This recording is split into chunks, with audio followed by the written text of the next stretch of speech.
Hello, welcome to today's episode. So basically it's how to grow a tax prep business. So I wanted to really share some of the things that I've learned from running a accounting, bookkeeping, and tax business. Some things where if I would have known some of this stuff when I first got started, it would have been way easier to actually grow and reach my goals.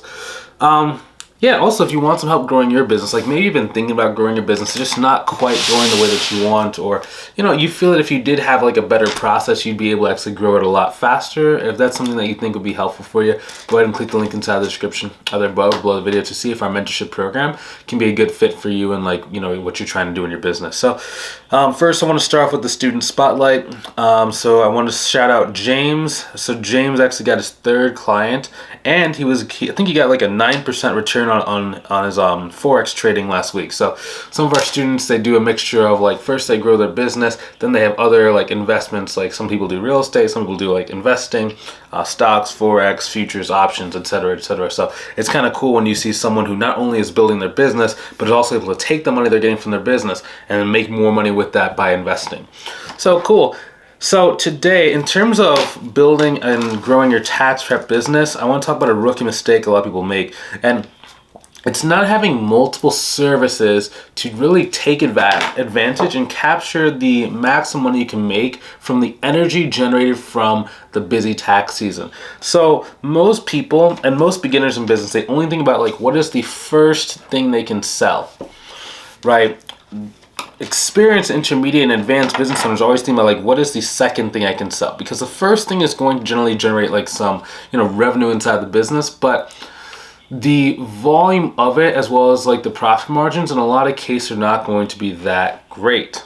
It's really the second thing that not only increases your revenue, but also increases like the profit that you had. And I'm kind of fidgeting on this desk because it used to be like pristine. I found it, brought it back, had it painted, everything. So painted myself, and then I had like one of my nephews came over and like literally was like gluing some stuff. So now there's like glue all over this desk. And these like little pieces of paper. I'm like, come on, man, what are we doing here? What are we doing here? So I don't really film on this desk as much anymore as what I could and what I probably will in the future as soon as I can like get this thing all cleaned up and just back to the pristine condition with which it was when I first got it, So that's the most important thing, right? Because oftentimes what happens with most people when they're starting a tax business is that, they can get, like 20, 30 of these like different like tax returns. So let's say you're doing let's say that you somehow got 100 tax returns. So 100 tax returns, we'll say times $300, okay? That's $30,000. Now, that's not bad if this is just something you're doing like part-time, but if you want to be able to actually run a business full-time, most people need about 60, 70. So you almost need to double that. Now, in a lot of cases, most people struggle with that because number one, yes, that is a significant amount of money, but the time frame with which you get it is so condensed. If you could have an extra 2, 4, 6 months of that, okay, you could definitely get to maybe 60 grand, 70 grand a year.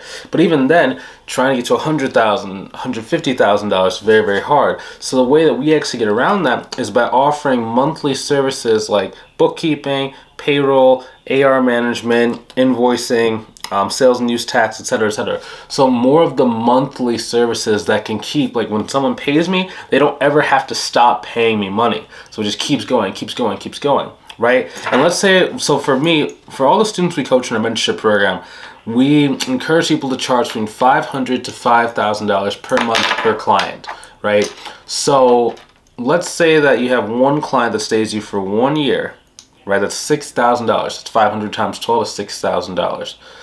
That is the equivalent of 20 tax returns. 20 tax returns at $300, right? So every single one of the clients we get, it just keeps adding more and more and more and more and more. And then your income becomes more stabilized, right? We get a lot of students that come to our program that we're doing taxes their main thing, and maybe they got a few 5,000, 10,000, but they really want to go and get to that 6-figure level. And that's really the only thing that you need to do is just really add that extra service inside of there. Right? Because that's the biggest thing. Now a business lesson that I learned, I'm constantly reminded of, You have to use low ticket services, low dollar services, like anything below about $1,000 per service is what we would consider like a low ticket service. And that can be anywhere from like $1 to like $1,000 as the total life value of the sale, right? Now, why is that significant? It's because in order for you to actually like make a significant stream of money, you need to be able to like have one client give you like $6,000, $10,000, $12,000, $20,000, $40,000, because then that one client takes care of majority of your bills, a majority of like the expenses you have in your life, right?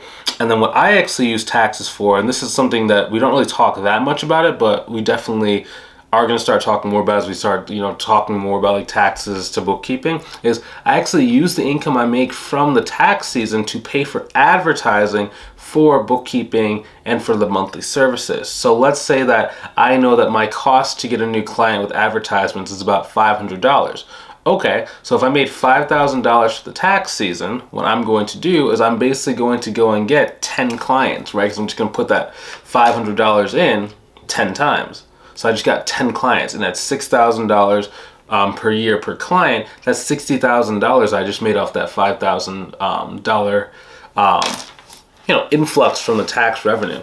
Now the cool thing about that is rather than having to go get a bunch of tax returns, if you just go after people that already owe like back taxes, whether it's like business or personal, you're already getting a pretty big chunk. So like we had this one guy a couple weeks ago.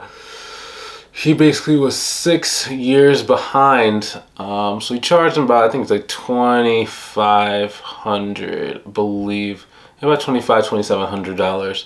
And I mean, that went a long way. That basically brought in $30,000 a year worth of revenue, right? So it's like every single time I get a tax client, it's like I don't see the tax prep itself. I see every dollar turns into $12, turns into 10 to 12, between 10 to about $14 per year, right? Because here's the other thing.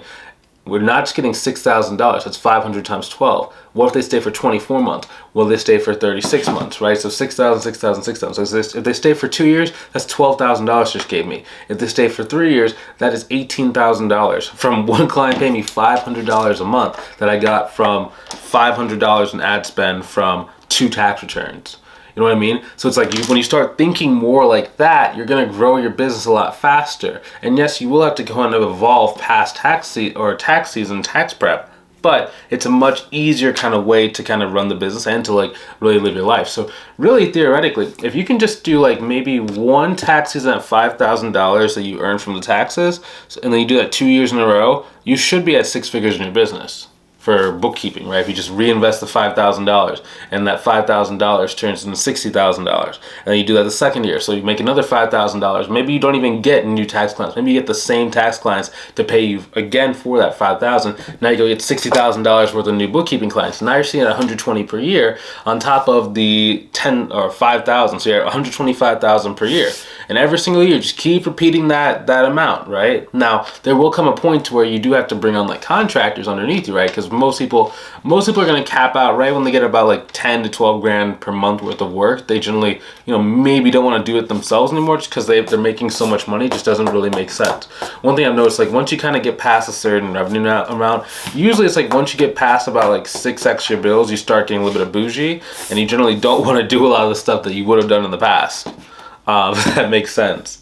So it's just one of those things, and you kind of constantly fighting that urge not to get bougie and just like really stay focused and work really hard, but it just kind of depends. Life can get a really good kind of spot, and it's like really once you get to that point, it's about how can you maintain your focus and not get too distracted with life. Or if you do get distracted with life, just make sure you have a recurring revenue service, which is why we're doing bookkeeping, okay? So hopefully you enjoyed this video. Hopefully you learned something new. This has been the Bookkeeping Business Secrets Podcast. Also, if you want some help implementing any of the stuff that we've been talking about inside this video, how to go and add bookkeeping services, how to do bookkeeping, how to price your bookkeeping services, how to sell bookkeeping services, and you know that if you had someone who knows what they're doing, if you had someone that's a little bit further ahead than where you are now, it could pull you up to your 6-figure goal or wherever your goal is a lot faster. Would that be helpful?